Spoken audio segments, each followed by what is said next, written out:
Вітаю, шановне гаспадарства. У прамым эфіры сумесны стрым радыёрацыя і канала Пара. І сёння з намі на прамой сувязі заснавальнік белага легіёна Сергей Бульба. Сергей, вітаю.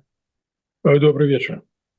Ну што ж, я нагадаю, што мы працуем у прамым эфіры, таму калі ласка, калі у вас будуць пытанні альбо ўжо ёсць да Сергея, пішыце іх у чаце пад гэтым відэа. Самае цікавае я абавязкова агучу. Сергей, давайте пачнем з галоўнай навіны сённяшняга дня. Чарговы дрон, другі ўжо прыляцеў у пасажырскі аўтобус з беларусамі, з беларускімі нумарамі на мяжы Расіі і Беларусі. Аўтобус ехаў з Менска ў Анапу праз Гомель у Добруж. Унутры былі два кіроўцы, 12 пасажыраў, два чалавекі параненыя. І вось што дзіўна, прапаганда ўжо абвінаваціла ва ўсім гэтым узброеныя сілы Украіны, але дзяржсекратар Беларусі Вальфович сказаў, што так проста атрымалася, вось ён зваліўся пасярод дарогі і вось такая сітуацыя. І бачылі мы ўжо відэа гэтага аўтобуса, проста выбітыя вокны, і ўжо стала вядома, што 3 чалавекі былі паранены, але іх ужо адпусцілі дадому. Сергей, што гэта было?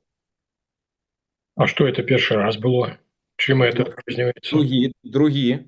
Ну, по першаму разу нават Вальфович той же сказаў, што як бы так з намёкамі, што вот тыя, хто это рабіў, хочуць пасварыць Беларусь з Украінай.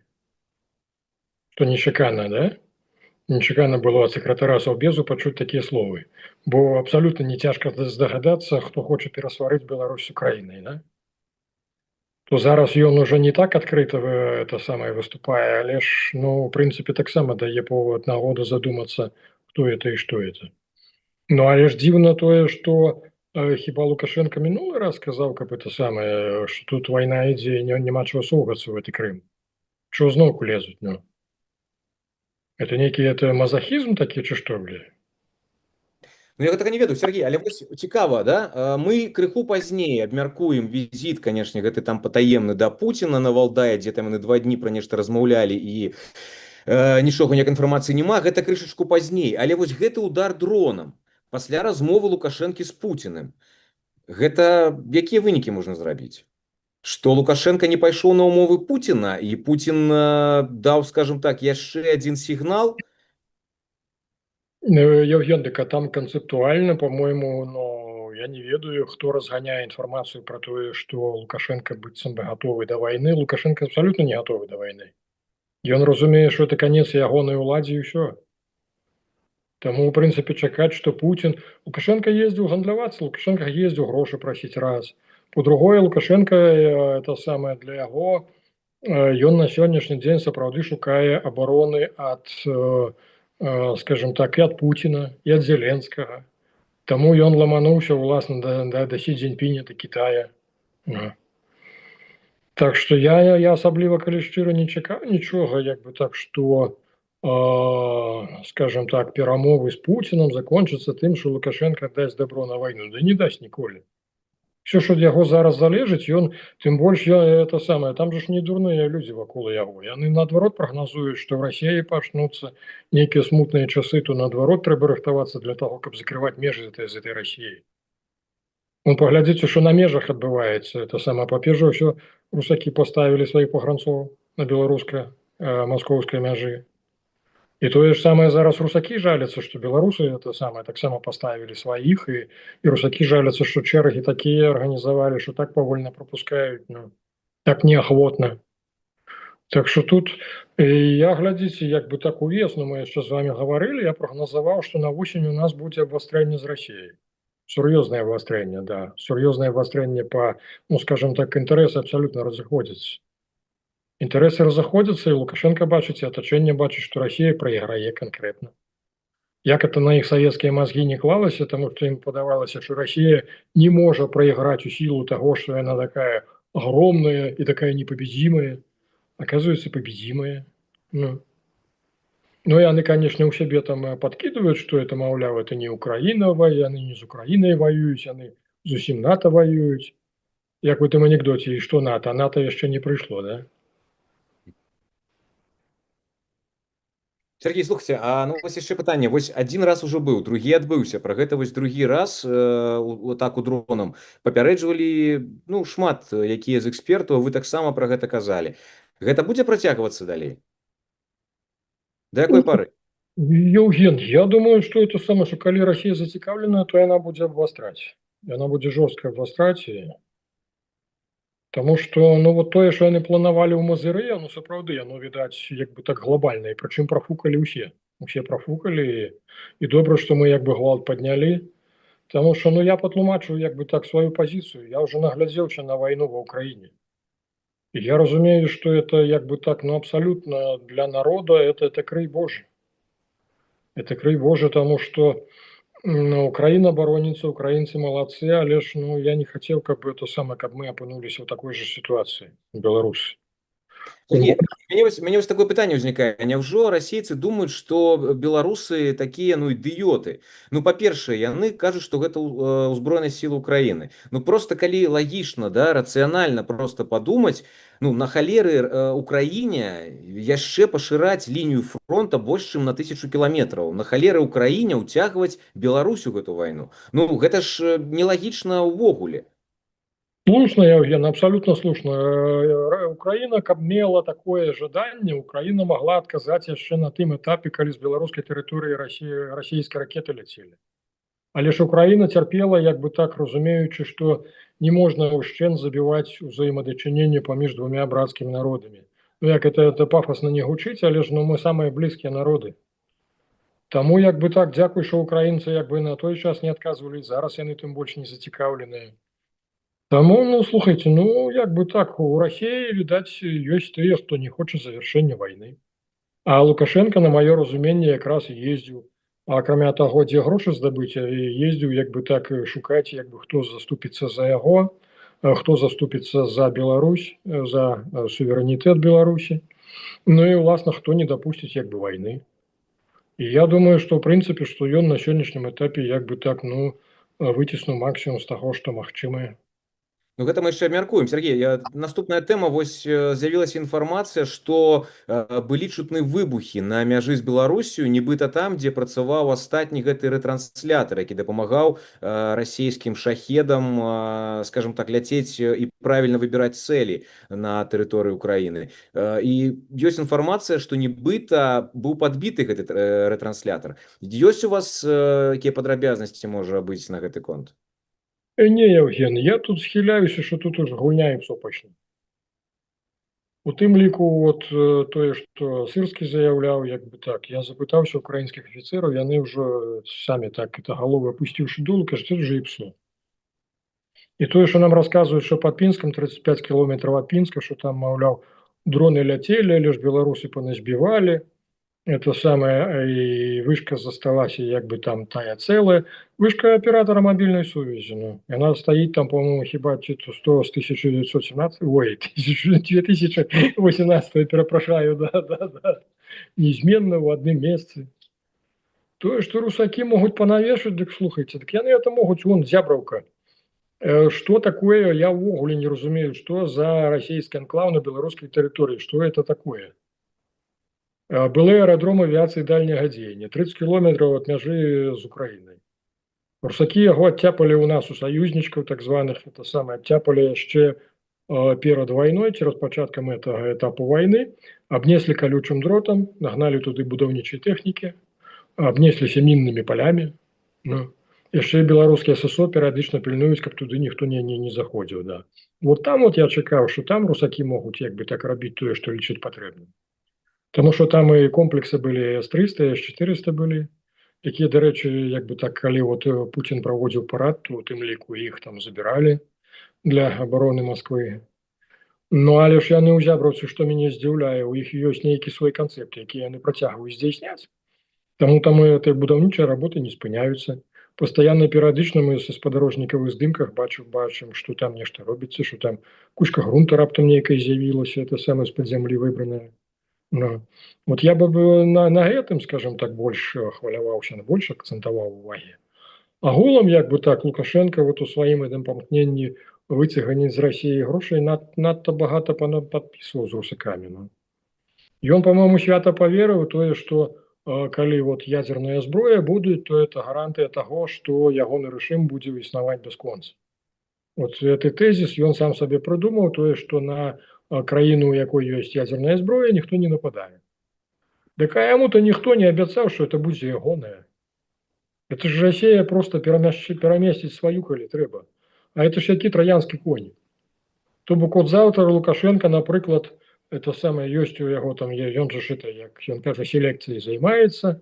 Заўтра вот, напрыклад, ён вырашае, што трэба, напрыклад, ці Рудага вот абвесціць пераемнікам, як бы так паставіць прэзідэнтам, ці вот Снапкова, які ў Кітаі чарговы раз вельмі спадабаўся.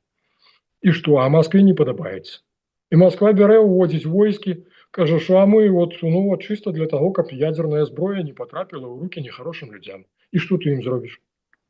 То бок вот этой дагаварыўся трэба дэнансаваць. Я не ведаю, Лукашенко это разумее, не разумее. Ці ён так далёка не мысліць. Там же ж можа быць такая гульня, што Кітай забароніць Пуціну. Я думаю, што Кітай можа сказаць, што не, дзядзька Владимир Владимирович, Беларусь гэта наша як бы зона уплыву. Так а Лукашенко, глядзіце, вот тут трэба сказаць, што яны як бы так пралічылі, яны ўвогуле ўпэўнены. Я нагадаю, што Беларусь это адзіная еўрапейская краіна, якая ўваходзіць у шанхайскую арганізацыю супраціву. Ой, супрацоўніцтва. Перапрашаю, да, по Фрейду, да. Яны лічаць, што это летні, это вот новая арганізацыя Аб'яднаных Нацый дарасце да гэтага ўзроўню. Як бы так, і Лукашенко паслядоўна, трэба аддаць належнае, стараўся все ж таки, ну, вот, скласці менавіта персанальнае ўзаемаразуменне паміж, ну, два камуніста па сутнасці, што адзін з гэтымі прасавецкімі мазгамі, што тыя з такімі ж камуністычнымі. То бок яны, відаць, знайшлі яшчэ і асабістая сімпатыя, акрамя ўсяго таго. Ну і вы ж бачыце, што Беларусь мае значна большы статус, як бы так, па падпісаных дагаворах, тому што з Расіяй таксама падпісана стратэгічнае супрацоўніцтва, але ж у нас яно всепагоднае, о як. То бок мы вот заслужылі, што мы всепагодныя. І я так разумею, это ўсё да таго, што Лукашенко даўно імкнуўся, як бы так, прысягнуць не маскоўскаму пасярэдніку, як бы стаўленіку Арды, а менавіта, як бы так, самому пекінскаму сюзерэну. І, ну, напэўна, яму ў некаторай ступені гэта ўдалося. Чарговы раз, дарэчы, прагучала думка ўсё ж такі наконт у куларах абмяркоўвалася, закідвалася ідэя, каб Кітай ўсё ж такі паставіў сваю ваенную базу на тэрыторыі Беларусі. У Беларусі? Да, вы разумееце, які это гвалт ускнецца ў тым жа ж НАТО і ў тым жа ж Еўразвязі. Таму як бы Кітай не спяшаецца, але ж як бы так, ну, ніяк. Прынамсі, я думаю, што колькасць сумесных навучанняў узрасце не толькі з русакамі, але з кітайцамі таксама. Ну, будзем назіраць, будзем паглядзім, што называецца. Сергей, вось ёсць пытанне ад нашых гледачоў. І, дарэчы, паважаныя гледачы, я нагадаю, што мы працуем у прамым эфіры, таму калі у вас ёсць пытанні да Сергея, альбо яны з'явяцца крыху пазней, пішыце іх у чаце на канале Рацыі, на канале Параса. Я сачу за гэтымі паведамленнямі, таму калі будуць цікавыя пытанні, іх абавязкова агучу. І вось, дарэчы, Сергей, ёсць пытанне ад нашага гледача. Дык што, ці існуюць мабільныя рэтрансляторы? А вот это вельмі такое цікавае пытанне. Ну, суслика кто-нибудь видел? Да, он есть. Ну. Таму вот каб паказаў ці украінскі бок, ці беларускі бок. Ну. Тое, што скарыстоўваюць рэтрансляторы, скажем так, мабільных аператораў сувязі, это відавочна, это абодва бакі рабілі. Это, в прынцыпе, што украінцы скупалі расійскія сімкі для таго, каб запускаць свае дроны, уваходзіць ёну это самае у зону дзеяння расійскіх мабільных аператораў, спакойна падключаецца і спакойна па іхніх сотах паляцеў. Тое ж самае русакі рабілі, у тым ліку, як скарыстоўваючы беларускія сімкі. Так што, ну, як бы так, абодва бакі асэнсавалі, абодва бакі ўжо знялі, нават на некаторы час, я ведаю, былі пераселі на краіны, на сімкі краін, якія мелі роумінг з Расіяй, але ж, ну, это сярэднеазіяцкія, але ж это ўжо перапынілі. І нават то саме некаторы час карыстоўвалі Е-сім, ну, это Е-сімкі, але ж, ну, як бы так русакі зараз увялі, прынамсі, на сваёй тэрыторыі, што трэба, калі чалавек фізычна заязджае, то ён ручкамі мусіць нешта там набіраць, мусіць нешта адказваць, чаго, у прынцыпе, дрон на што не здольны пакуль што. Так што, у прынцыпе, Пагаворваюць, што як бы так быў рэтрансляторы. Вот калі памятаеце, месяцы паўтары назад была размова, да, да, да, да. Ну і вот тады ён прапаў, да, да, да, да. Ну як бы так, сапсаваўся выпадкова. Вот Божья кара яго спасцігла, вот здесь не зашла там, ну, і ўсё. А вот зараз я не ведаю. Я цудоўна разумею, як бы вот это этап ІПСО з боку Украины можно, в принципе, параўнаць з тым, што Польша год назад нагнятала, что вот Беларусь там з беларускага боку нешта там папрэцца, ну, в прынцыпе, што завершылася потым перакрыццём мяжы, да? То бок Польша рабіла як бы так усё для таго, каб з'явіўся асобны трэк перамоваў паміж Польшай і Кітаем і Польшай злучанымі штатамі. Вот прыкладна тое ж самае на сённяшні дзень робіць у прынцыпе і Украіна. Хаця ўсе разумеюць, усе цудоўна разумеюць.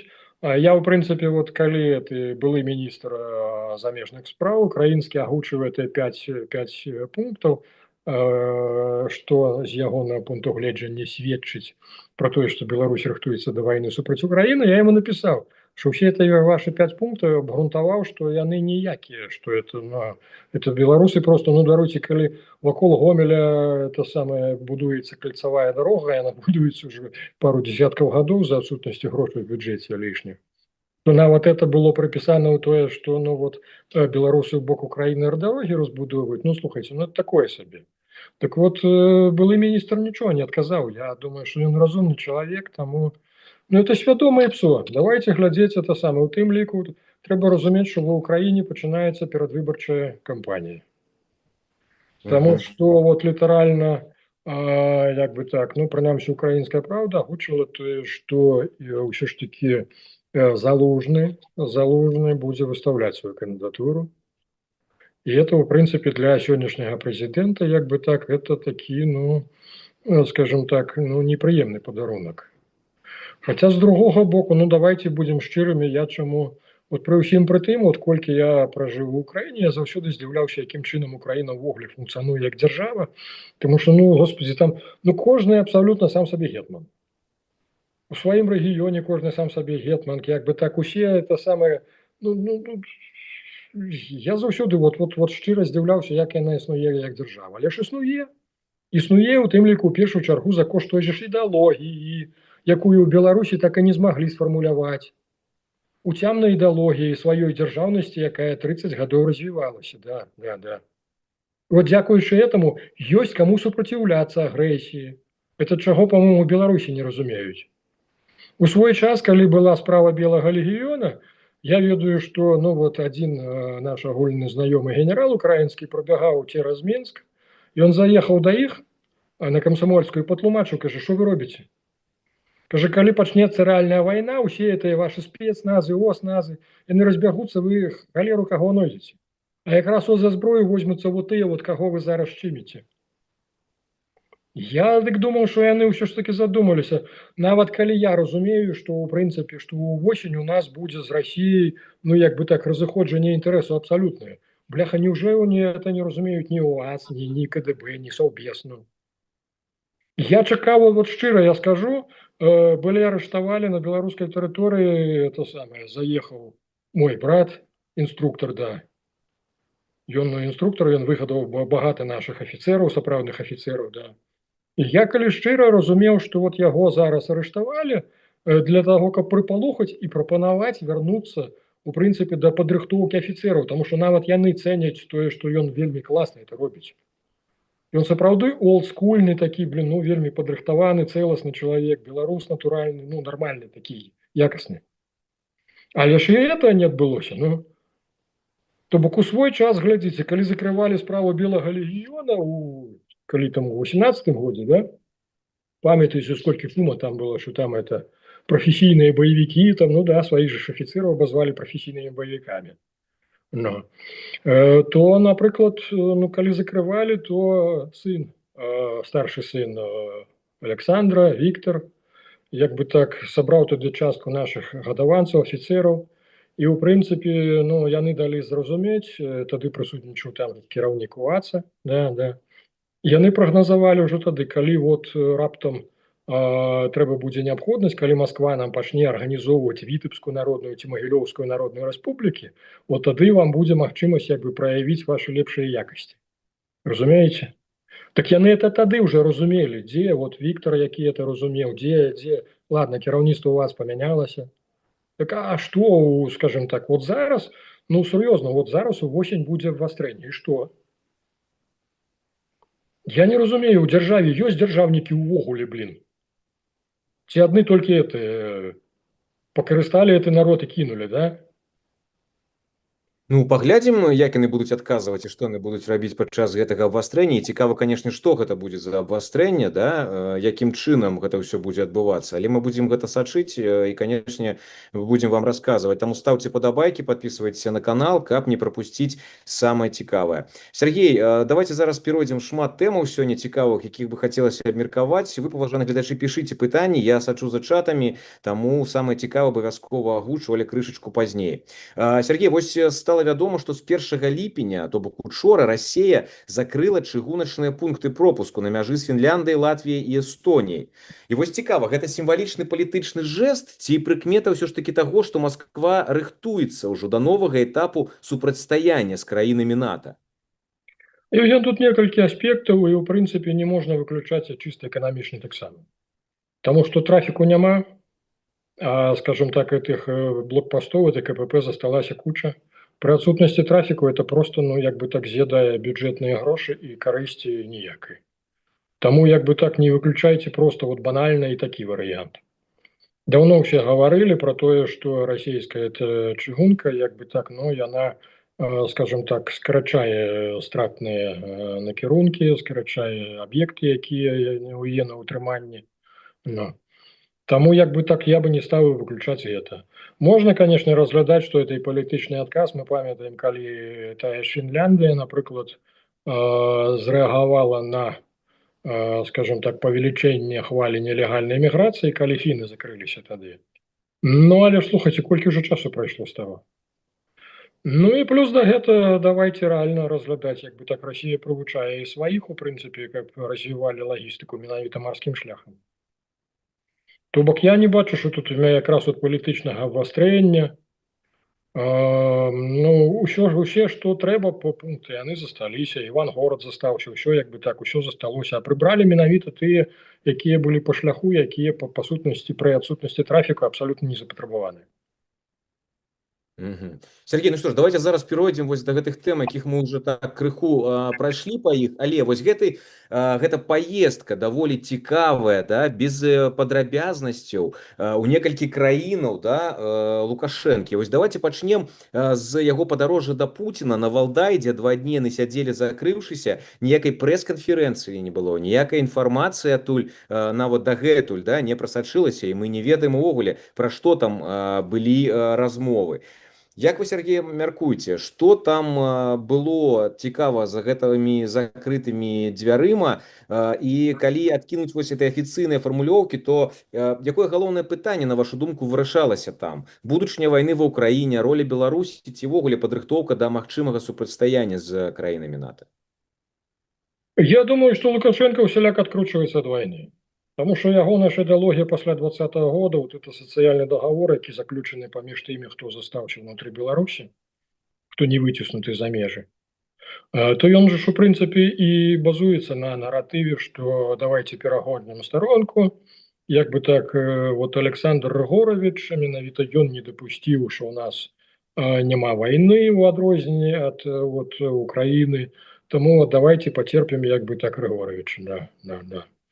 І выявіце сабе, калі з нашага боку будуць 200-е, 300-е, калі, ну, так і прычым это будзе масава, таму што, ну, паглядзіце, як Украіна навучылася зараз это самае па стратах, скажем так, украінскі бок абараняецца, расійскі наступае. Дык вот нават міжнародныя крыніцы гавораць, што суадносіны па стратах 1:8. То бок, з аднаго боку украінец адзін гіне ў гэты час 8 русакоў. Прычым не ад боесутыкнення прамога, а менавіта ад дронаў. То мы готовы да это? Нам это трэба? Я думаю, што нам это не трэба. No. І таму Лукашенко, я лічу, што вот ён доўга это рыхтавалася, это не выпадкова. Нават візіт у Кітай ён быў прымеркаваны да, скажем так, моманту, калі сын Николай, малодшы сын, будзе атрымліваць дыплом кітайскага універсітэта. Ён і яшчэ 4 беларусаў, 5 беларусаў закончылі гэты кітайскі універсітэт. Вот яны якраз атрымлівалі дыпломы. І вот менавіта пад гэтую дату Лукашенко як бы так запланаваў, відаць, это заранее дамаўлялася, абумоўлівалася. Там з ім сустрэлася кіраўніцтва універсітэту, і вот Сі Цзіньпінь як бы зрабіў абед, все там, все цудоўна, все шикоўна. Ну. То бок для Лукашенко это, скажем так, Китай для яго это той, хто здольны, скажем так, націснуць і на Путіна, і на Зеленскага, які таксама зараз пагражае. Сергей, ну ўсё ж таки вось цікава пра сустрэчу з Пуціним. На фоне вось гэтых заяваў апошніх Кіева пра магчымую ролю Беларусі ў вайне і да яе ўцягвання. Ці мог Пуцін патрабаваць ад Лукашэнкі больш актыўнага ўдзелу Беларусі ў гэтых вайсковых планах? І тады просто мне, калі не, то тады незразумела, чаму сёння чарговы дрон прыляцеў у беларускі аўтобус? То бок, што тады гэта было? Чаму так адбываецца? То бок, тут давайте шукаць нейкія адказы на гэта пытанне. Ці ёсць у вас гэты адказ? Глядзіце, калі ў прынцыпе планавалася, што адразу пасля Масквы Лукашенко ляціць да Сі Цзіньпіня, то ў прынцыпе ён даўно сябе пазіцыянуе як чалавек, які здольны даносіць нейкую інфармацыю да Пуціна і даносіць нейкую інфармацыю да Сі Цзіньпіня. Скажем, такі сабе пачтальён паміж, ну, пагаворваюць, што ўсё ж таки не ведаю, як бы так, праўда, неправда, але ж пагаворваюць, што былы кіраўнік СЗР службы знешняй разведкі Івашин. Да? Это я не блытаю з нашим? Ну ладно. Які зараз пасля Буданова зайшоў на это самае на ГУР, пагаворваюць, што ён заязджаў на беларускую тэрыторыю, і адбывалася сустрэча 2 на 2, у тым ліку Церцель прысутнічаў і Лукашенко, і што, маўляў, усё ж таки украінцы перадалі цераз Лукашенку нейкае пасланне менавіта Пуціну. І сёння, калі мы заўважылі, той же, напрыклад, прэзідэнт Зеленскі загаварыў не пра востраў Крым, а тое, што Масква спыніць як бы так вайну, калі не толькі Крым стане востравам, а калі сама Масква стане востравам. То бок Украіна канкрэтна напірае на тое, што пора завяршаць вайну. А Расія разумее, што ў яе ўся эканоміка пераведзена на рэйкі ваеннага часу. Расія абсалютна не ведае, што рабіць з тымі СВОшнікамі, якія, ну да, пераступілі страх смерці, прывыклі да дозы адреналіна адпаведнай, якія вернуцца назад у эту глыбінную Расію. Вот што яны? Ці не стануць яны тымі самымі пасіянарыямі, які паўтораць падзеі 1917-1918? Да. Але ж пры гэтым, як бы так, той, што Лукашенко пасля гэтага ляцеў да Сі Цзіньпіня, то ён хутчэй даводзіў ужо тое, што якраз кітайцам трэба, каб Беларусь была як бы так без вайны, каб не было вайны ў Беларусі. Інакш, глядзіце, у прынцыпе, давайте будзем шчырымі, калі б не вайна ва ўкраіне, то ў прынцыпе ролю якраз асноўнага транзіцёра кітайскага груза на Еўросаюз якраз бы выконвала Украіна. І беларусам удалося перахапіць толькі для вот таму, што на сённяшні дзень ідзе вайна. І Беларусь, па сутнасці, атрымліваецца горлышка пляшкі. І тут якраз я думаю, што Лукашенко якраз даводзіў да Пуціна менавіта гэты аргумент, што якраз Кітаю это вельмі не спадабаецца, калі вот ты нас уцягнеш у вайну. Сергей, ну вось даволі цікавая таксама тэза. Вось падчас сустрэчы Сі Цзіньпінь асобна падкрэсліў падтрымку суверэнітэту і тэрытарыяльнай цэласнасці Беларусі. І тут узнікае пытанне, чаму, на вашу думку, Кітай палічыў патрэбным гэта зрабіць такі акцэнт, і гэта просто такі, можа быць, дыпламатычны жэст, ці гэта ўсё ж такі сігнал Пуціну, што не трэба уцягваць Беларусь у гэту вайну? А менавіта, это посыл менавіта да Пуціна, да. Это якраз вот тая аргументацыя, пра якую я гавару. Бо, край Божа, калі Беларусь будзе ўцягнута вайну, можна забыцца пра сухапутны транзіт як бы так кітайскага тавара на Еўразвяз. А для Китая это вельмі важна. Я разумею, што, напрыклад, ну, статыстыка такая, што Кітай наземным шляхам толькі 4% як бы так транспартуе цераз Расію, цераз Беларусь. Але ж, ну, слухайте, китайские 4% для некоторых краін это сотни ходовых бюджетов. Сергей, а вось гэтыя пасля Китая яго палёт у М'янму, сёння ён, по-моему, там быў у М'янме, учора у Інданезіі. А гэта што? Гэта просто такія эканамічныя стасункі, знайсці куды штосьці беларускае прадаць, каб зарабіць нейкую капейчыну? З Индонезией можно говорить про это, раз. Индонезия, ну, слушайте, в принципе, это рынок, это 240 миллионов человек, это, ну, амаль в 2 разы больше, чем Россия. Інданезія, по-моему, з'яўляецца трэцім альбо чацвёртым пакупніком беларускага калію Да, да, увогуле. да, да, да, да, да, да, да. Я про это и говорю, в принципе, вот когда меня украинцы запытывались, а что, про что Лукашенко может домовляться в Индонезии. А про то, что он домовлялся с африканцами, как бы так поставить, как бы так вытворчесть композитных угнаянню. Ты, например, робят это азотные, мы поставляем туда ж это самое свои, як бы так, той, що у нас Солігорськ виробляє, як би так, ну, зараз це модно, як би так, ну, у Судані це можуть, наприклад, робити. Я не здивлюся, коли от нечто такое сумісне Лукашенко буде пропонувати у тим ліку і Індонезії. Плюс до гэтага, ну, Індонезія, коли щиро, ну, не вельми, як би так, розвита країна, она цікавая по-своему, это самое, куча выспаў посярод океана, это самое. Але ж по прамысловасці, глядзіце, нават Беларусь, як бы так, Лукашенко можа прапанаваць вот тыя ж савецкія тэхналогіі, якія мы мадэрнізавалі за гэты час, беларусы мадэрнізавалі за гэты час. То бок для Індонезіі это будзе, ну, в прынцыпе, такое сабе дастаткова, як бы так, прагрэсіўнае, да, да. Зноўку такі абумоўлівалася, скажем так, поставить вытворчасць, зборку там это самое наших і дактароў, і уласна і белазаў, там і чаго заўгодна. А Індонезія не такая проста, Індонезія не ўваходзіць у ШОС. Але ж, ну, Індонезія пры гэтым як бы так дастаткова, як бы так мае, скажем так, багаты абарот з Китаем у першую чаргу. Но Индонезия – это частка, в принципе, морского, это один пояс, один путь, китайская. Так что, в принципе, это цікавый, это перспективный регион. Ну, а Мьянма, слухайте, Мьянма для Лукашенко, ну, это обмен войсковой техники на готовку, на наявные гроши. Наявные гроши, яны усяляк карысней, можно это вот схавать надзейней, чем тое, что любая проводка зараз цераз банк прасочваецца, а з наяўнымі прасцей. Сергей, ну што ж, давайте зараз перайдзем да пытання у нашых гледачоў. А я нагадаю, што мы працуем у прамым эфіры, таму калі у вас ёсць пытанні да Сергея, пішыце іх у чаце, самыя цікавыя я абавязкова агучу. Ну і, канешне, ставце падабайкі, падпісвайцеся на канал Радыёрацыі, на канал Пара, калі вы яшчэ не падпісаны, калі для вас гэта бяспечна. Сергей, пытанне ад гледачоў. Ці верыць спадар Сергеева патэнцыйную украінскую аперацыю па дэакупацыі Крыма ў наступныя месяцы? Глядзіце, мы про это з вами год тому говорили. На мяне як бы некаторыя журналісты са здзіўленнем глядзелі, якая дэакупацыя Крыма. Я кажу, глядзі, Украіна паслядоўна вынішчае спачатку супрацьпаветраную абарону, вынішчае военно-марскі флот расійскі, вынішчае ўсе радыёлакацыйныя станцыі. Зараз, у прынцыпе, вынішчаюць усё, што звязана, як бы так, з нафтай, з палівам, то бок ГСМ цалкам. То бок усе ідзе до таго, вот застаўся, у прынцыпе, вот гэты фетиш Пуціна, это Крымскі мост. Я думаю, што Украіна зараз прыкладзе шмат намаганняў, каб гэты мост перастаў існаваць і каб Крым сапраўды стаў востравам.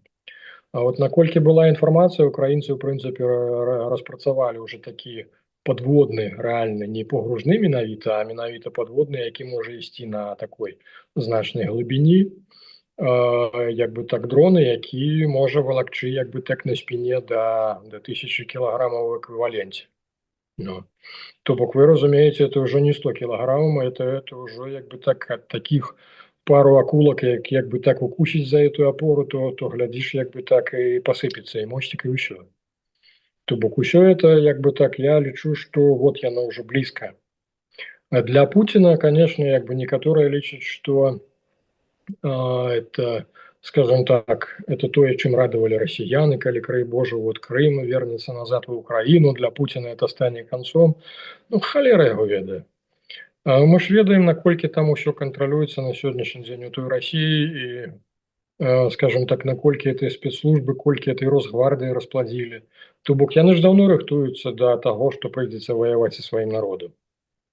Таму я як бы так, ну, не думаю, што глыбінны народ, а што глыбіннаму народу застанецца? Ну, будуць там папіваючы гарэлку праклінаць, але ж ну што яны зробяць?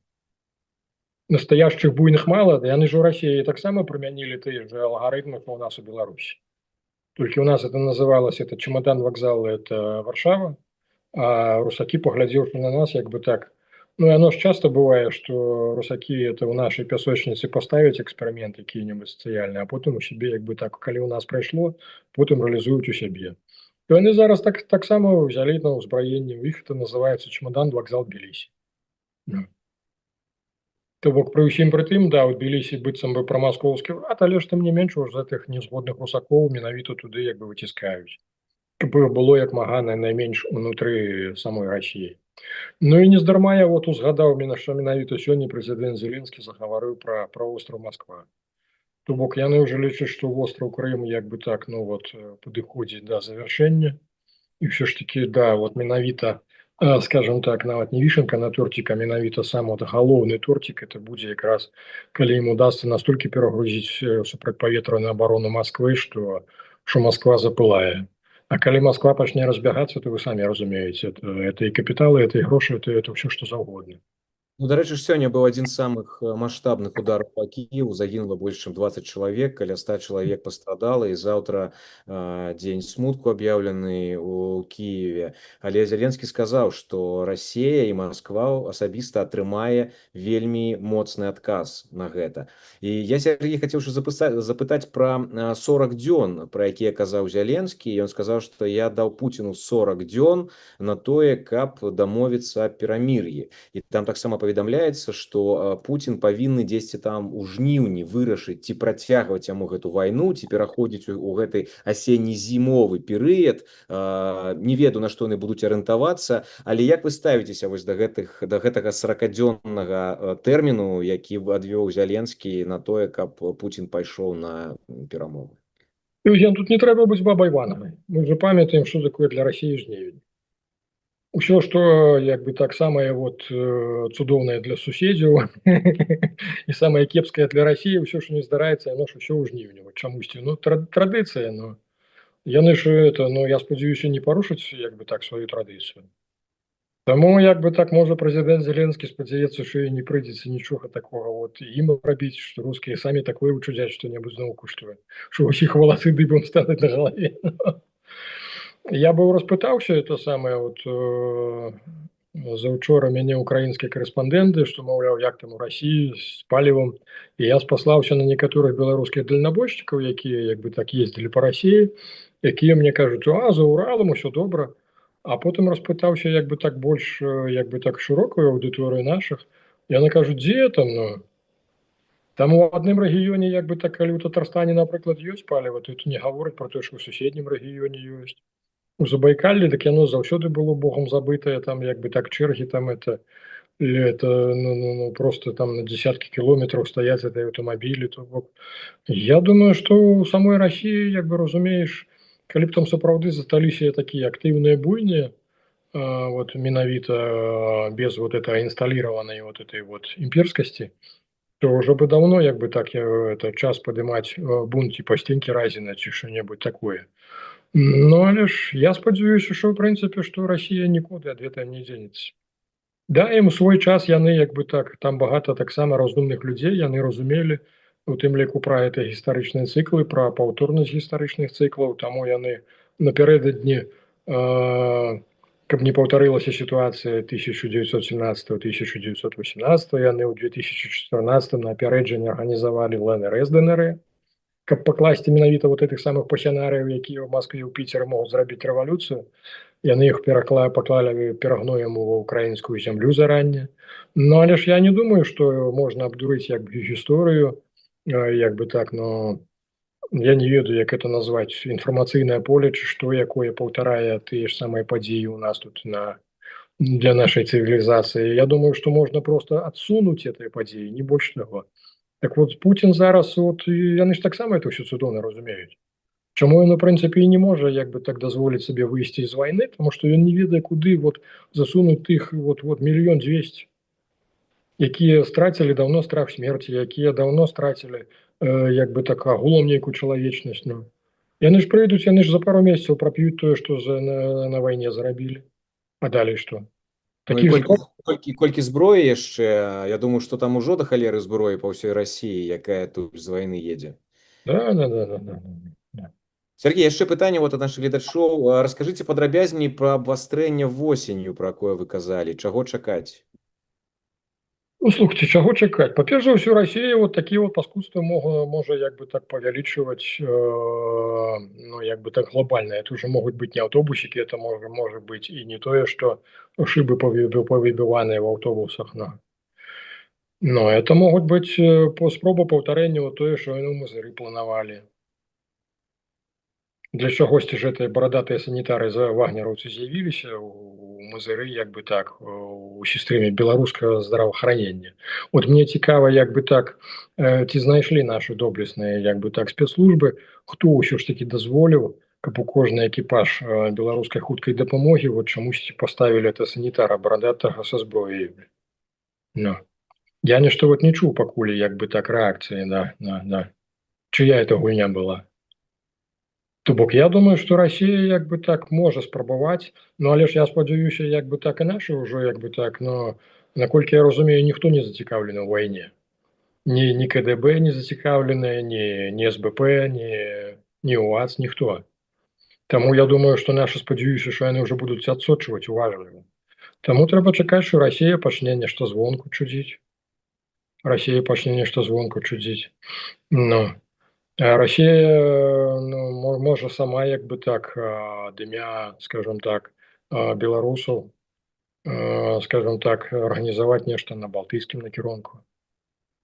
І зноўку такі глядзіце як бы я заўсёды апелюю да вот такой вот у свой час русакі, ну яны вот умеюць, яны з часоў савецкіх, з часоў савецкага ГРУ як бы так узяць канцэпты, яго паслядоўна рэалізоўваць. То яны што ў Крыму, як бы так усе спецпадраздзяленні лепшыя, што марскія каты, што ўсе яны стаялі ў Крыму. Дык вот і яны тады былі прывучаныя пастаянна да сумесных навучанняў разам з русакамі раз на год, 2 разы на год. Тое ж самае нашы 3 брыгады ССО. Вот што мы, напрыклад, сённяшнюю вітэбскую это можна назваць, што это наша брыгады. Я не ведаю, куды вот глядзяць вот на вот тыя, хто не хоча як бы дапусціць вайны менавіта ў Беларусі. Таму што з майго разумення, глядзіце, 30 гадоў запар яны з русакамі раз на год, 2 разы на год. Кум, сват, брат, яны радзіны, крысціны, яны там по скайпу бухалі адзін з адным, там адзначалі там свята, ці ўвогуле разам недзе збіраліся. То бок за 30 гадоў выраслі нармальныя гарызантальныя сувязі. І я не здзіўлюся, калі Расія вот якраз нехта спатрэбіцца, то яна ў гарызанталі зробіць тое, што як бы так не ўкантроліць ні Лукашенко, ніхто. Ну так, але ж ўсё адно я на гэты конт магу сказаць, што шмат у каго з беларускіх афіцэраў, шмат хто вучыўся ва ўкраіне, у іх шмат ёсць знаёмых і сваякоў, хто зараз жыве ва ўкраіне. Я думаю, што тут таксама разумееце, пра што я, да, Сергей? Да, Евген, але ж, ну не мне вам рассказывать, вы самі асабіста добра ведалі вышэйшае кіраўніцтва Беларусі. Да, я маю на увазе по міністэрству обороны. Вы бачылі, колькі там было выпускнікоў украінскіх, а як бы хто заканчивал, так іх же это самое, іх же в основной массе позвольняли. Іх загнали на ЛВК, і як бы так выгнали на пенсію. І причым это патрабаванне Расіі было, это адразу вот пасля 22-го году рабілася ўсё. Сергей, ну яшчэ пытанне ад нашых гледачоў. Вітаю, на Гарадзеншчыне вызываюць у ваенкамат тых, каго не чапалі 27 год. Чаго чакаць ад гэтых акцый? Ну, я не маю ілюзію. No. Я не маю ілюзію, тому що на той же Гарадзеншчыне, наприклад, саме калі я называў, що маладога афіцера, якому була задача перавучыць яго на зенітны ПЗРК, пераносной зенітна-ракетны комплекс, то, ну, в прынцыпе, яму картинки показывали, яму нават тубус показали ад скарыстанага, но ні разу ніводнага баявога пуска яму не далі зрабіць. То бок, ну, такое сабе, но Як бы так дэманструюць нейкую і падрыхтоўку і рашучасць, ну але ж з другого боку глядзіце, палякі разумеюць, што ніякай вайны не будзе. Ну, то бок вот польскія службы так і заяўляюць, што мы не чакаем ніякай, ну. Як бы Літва, это самае на сённяшні дзень Літва сама сябе палохае. Ну я не ведаю, яны напэўна для таго, каб трымаць сябе ў тонусе. Прайшла ж, бачыце, інфармацыя, што быццам бы Злучаныя Штаты забіраюць там 1000 этих спецназаўцаў вот з Літвы, якія там выязджаюць. Это ратацыя. Это не забіраюць, это ратацыя. Просто раней да Трампа ратацыя здзяйснялася па такім прынцыпе, што спачатку прыязджала новае падраздзяленне, а потым з'язджала старое. А зараз як бы так, ну вот спачатку выедзе старое, а потым як бы з цягам часу заедзе новае. Ну і плюс это не спецназ, а чыста это самае сухапутныя войскі. Яны разам з тэхнікай, у іх ратацыя, да. Таму як бы так, ну вот паўтаруся, Літва пакуль што вельмі палохаецца, што ўсё ж такі да яе нейкім чынам дабяруцца. Але ж Расіі тут з Літвай, я кажу, нават не трэба это самае наземная аперацыя. Вы ж бачыце, што было, калі адзін дрон заляцеў на тэрыторыю Літвы, то і то, што пачалося. Кіраўніцтва па бункерах пахавалі, там усё, народ кінулі, народ абураны, што як бы так дзяцей у школе, ну максімум это ў спортзал для чагосьці завялі, усе пашыхтавалі і што далей. Ну. То бок, калі, напрыклад, будзе 20 дронаў з боку Расіі, то што? То бок я думаю, што якраз вот Літва, Латвія, яны абсалютна не вытрымаюць, калі Расія вот пачне свой тэрор менавіта дронавы, то я думаю, што это, конечно, стане катастрофай для балтыйскіх краін. Але ж, ну, і пры гэтым глядзіце, як бы так, і Расія ў тым ліку правяла, як бы так, глобальную работу ўнутры Польшчы. Я думаю, што Польша не ўпішацца. Польша, як бы так, закрые свае межы, скажа, што это не наша вайна. Ну. А скажем так, калі вот усе побачаць, што НАТО не прымяняе 5-й протакол, то што тады будзе? Пасыпецца НАТО. Ну. Спачатку псіхалагічна, потым народ зразумее, што ў прынцыпе, што это ну такі сабе механізм, што ён не працуе. То бок калі Расія як бы так захоча, я паўтаруся, ёй не трэба это вот з Івангорада там адпраўляць танкавую армію на Эстонію. Дастаткова як бы сапраўды перагрузіць як бы так пару дзён, пару тыдняў просто перагружаць Літву, напрыклад, па 20 тых шляхедаў, якіх і ўсё. Сергей, а вы думаеце, краіны Балтыі не рыхтуюцца да вось такіх магчымых атак дронамі? Вы думаеце, яны не пераймаюць досвед Украіны, яны не закупляюць там рэбы сучасныя, каб гэтыя шахеды збіваць, яны не закупляюць легкаматорныя самалёцікі, як гэта зараз робіць Украіна, каб збіваць таксама гэтыя шахеды? Я думаю, там таксама не дурні пры ўладзе, яны таксама разумеюць, там аналітычныя цэнтры, яны, думаю, гэта ўсё прадумваюць. Еўген, это самае багата вот прамежак часу паміж як бы так, да, закупаюць, да, спецыялісты украінскія ў прынцыпе таксама прыязджаюць, кансультуюць, але ж ну вот прамежак часу, які патрэбны, каб баец асвоіў менавіта ўсё ў баявых умовах. Разумееш, для канкрэтнага вот канкрэтнага спеца у яго мусіць быць это даведзена да аўтаматызму навык. Бо калі стрэсавая сітуацыя, ён забывае ўсё, што можна і не можна, як бы хутчэй глядзець, куды бы ты вот самому схавацца ў якую норку, а не як дзейнічаць супраць гэтага. І пакуль от ён перадолее гэты страх, пакуль это самае, пакуль ён войдзе нармальны рэжым, то як бы так это зойме як бы колькі месяцаў. Я памятаю Украіна 14 год, калі яшчэ вот да Нового году прыязджаеш у падраздзяленне, это самае мы тады это сам медыцыну правозілі, інструктаж праводзілі, то ведаеш, глядзіш у вочы і ты бачыш вочы згубленых людзей. Дык это Украіна, да. Вот толькі ўжо вот пад Новы год, уже пасля 15-го года уже прыязджаеш ужо нармальны мужчынскі погляд, уже як бы так яны асэнсавалі, хто яны, што яны. А першыя вот пару месяцаў это што ты там яму не дай, хоць суперзброю дай, ён усё роўна як бы так, пакуль ён вот не ўвойдзе у, скажем так, у змогу да аўтаматызму, паўтаруся, да аўтаматызму мусіць быць даведзены гэтыя навыкі. Сергей, ну еще літаральна некалькі пытанняў. Што спадар Сергей думае пра патэнцыйную мабілізацыю ў Расіі на восень?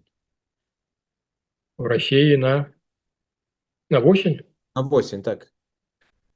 Я асцерагаюся, да, што яна будзе. Што яна будзе, калі Лукашенко не даб'ецца, ён жа у нас это голубь мира, які ездзіў да Трампа спецыяльна, каб у прынцыпе, да Сі Цзіньпіня, зноўку гаворка па Фрейду, да? Чакаем это самую поездку до Трампа, до Сі Цзіньпіня, каб ўсё ж таки, каб китайцы менавіта націснулі на Россию.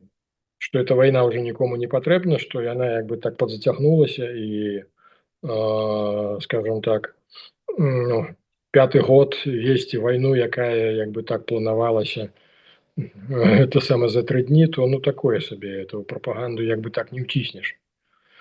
Таму я спадзяюся, што ў прынцыпе, ну вот разам зараз усе здолеюць як бы то ўтаймаваць Пуціна, але ж глядзіце, праблема ў тым, што там з такімі мазгамі не адзін Пуцін. Вот у чым бяда. І калі, край Божа, Расія выканае нейкія ўмовы, калі з Расіі здымуць санкцыі, і Расія зноўку назбірае грошай на сваіх, на это самае, на нафце, на газе, на ўсім, то Расія ўсё ж такі зноўку яна нікуды ў бок не адыдзе, яна не стане мірнай. То бок пакуль іх не адпусцяць зноўку да ўзроўню, калі яны будуць клянчыць гэтыя карачка буша, яшчэ як яны там называліся, да? Ну, то яны ж да гэтага часу не супакояцца. То ж это буслікі неўтаймаваныя, яны ж это пастаянна перыядычна паўтараюць у сваёй гісторыі это. Таму я асцерагаюся, што вот калі Сі Цзіньпінь ніякім чынам не націсне зараз на Пуціна, то будзе і мабілізацыя, і будзе працяг вайны, і ў тым ліку я асцерагаюся, што якраз Прыбалтыка стане ратавальным такім, скажем так, падарункам для глыбіннага народа расійскага, асабліва тым больш, калі ў Крыму пачнецца яшчэ. Я спадзяюся, што ўсё ж такі ў Крыму як бы так і сам народ унутры ўсё ж такі узгадае, што пора да нэнькі Украіны вяртацца, да. Пры нэнькі Украіне ўсё ж такі было як бы так, ну, значна лепей, свабоды прынамсі значна лепей было, і каньяк быў на месцы, і бензін. Як жартуюць, што будзе дэфіцыт суперклея ў Крыму, будуць склеіваць украінскія пашпарты, якія парвалі. Ну. Сергей, ну яшчэ пытанне ад гледачоў. Колькі зараз, па вашай інфармацыі, вагнераў насамрэч на зямлі? Маецца на ўвазе ў нас, у Беларусі? Так. Хлопцы, розная інфармацыя. Я ведаю, што это самае. У нас пакінулі толькі тых спецоў, якіх у нас сапраўды няма. Спачатку хадзіла інфармацыя, што іх трошку больш за 1000 было, як бы так, быццам бы легалізавана. Але ж, ну, вот потым пайшла быццам вот эта хваля, што яны ж пачалі чудзіць былі, вот калі яны ў Осіповічах стаялі, то яны ўжо і крымінал там, і ўсё там чаго толькі не пачалося ад іх. А у нас да гэта як бы так, ну, не вельмі прывучаныя, таму як бы пастараліся іх максімальна выпнуць куды-небудзь, каго ў Афрыку, куды яшчэ куды-небудзь. То бок, паўтаруся, ну вот моя інфармацыя такая, што пакінулі толькі спецоў, якія сапраўды нам патрэбныя Беларусі, да. Колькасна не буду гаварыць, таму што хістаецца там паміж некалькі соцень. Ну і плюс да гэта, глядзіце, ж свой жа ЧВК «Гард» ёсць, як бы так, ну, для забеспячэння эканамічнага інтарэсу як бы сям'і. Сергей, яшчэ вот толькі прыйшло зараз пытанне ад гледачоў. Калі чакаць другога паходу Прыгожына на Маскву? То бок я разумею, што ці чакаць нам яшчэ аднаго бунта ў расійскай арміі? Ну, это складана, хлопцы, там же ж, скажем так, ведаю, прыкоп жыў бы пысочы, да? Я не ведаю, калі там у Расіі што выбухне. Я ношу іх там, это матрос-жалезняк, да, там уже калі іх мясом пачнуць это карміць гнілым чаще чым-небудзь. В России крадуць, вот это самое, вот мои ж однокурсники, як бы кто там, я им кажу, калі это самое, что там на Прибалтику збираетесь? Они кажут, какое, слухай, кажу, это не хвалюйтесь, тут раскрали все без вас, это нема кому на Прибалтику заходить. Ну, але ж, ну, я не думаю, что оно вот так уже настолько критично, але ж, ну, я думаю, что все русаки, яны справятся з гэтым, ну. Таму яны самі арганізуюць нешта. Ну і тым больш, калі мы гаворым пра паўтарэнне 17-18 году, то яно нешта негдзе выбухне. Яно не можа, каб яно Я паўтаруся, этой падзеі можна адсунуць, но не можна настолькі прыбраць, каб яны не адбыліся. Мгм. Дзякуй вялікі, Сергей, за размову. Праз тыдзень сустрэнемся. Гонар і годнасць. Прэй. Ну што, паважаныя гледачы, я нагадаю, што гэта быў сумесны стрым канала Радыёрацыя на каналы, ставце падабайкі под гэтым відэа, калі для вас гэта бяспечна. Ну і канешне, глядзіце кожны аўторак о 15:00 па Менску інтэрв'ю, цікавыя размовы з цікавымі людзьмі пра актуальныя падзеі, якія адбываюцца ў Беларусі за яе межамі. У чацвер увечары ў 21:00 па Менску размова, прамы эфір з Сергеем Бульбай. І ў пятніцу таксама о 17:00 глядзіце навіны тыдня. Гэта наш погляд на тое, што адбылося з сваёй аналітыкай, сваім аўтарскім меркаваннем. Ну, а я з вами развітваюся. Глядзіце Радыёрацыя, глядзіце канал Пара, глядзіце нашы эфіры і, канешне, беражыце сябе. Жыве Беларусь!